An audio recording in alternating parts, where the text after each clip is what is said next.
ኤርትራ ንገበን ፍልሰት ደቅ ሰብን ብሰባት መንጋድን አትሪራ ከምትኾንኖ አንጻሩ ተካይዶን ተጸንሐት ቃልሲ ከምትሐይልን ኣብ ከተማ ሮማ ካይዳ ብዘቕነየ ብዛዕባ ፍልሰት ደቅ ሰብ ዝዘተየ ዋዕላ ኤውሮጳዊ ሕብረትን ቀርና አፍሪካን ደጊማ አረጋጊጻ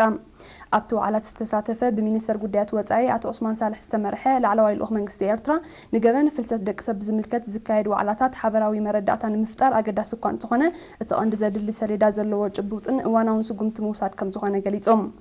ኤርትራ ንመንእስያታ ዘድሊ ዕድላት ትምህርትን ስራሕን ንምፍጣርን መሰረታዊ ቁጠባዊ ለውጢ ንምምጻእን ትሰርሕ ምህላዋ ዝሓበረ ልኡኽ ኤርትራ ሃገራት ኤውሮጳ ንፍልሰት መንእስያት ኤርትራ ብዝምልከት ክኽተልዎ ዝጸንሓ ጉጉይ ፖሊሲ ክእርማ ዳግም ጸዊዖም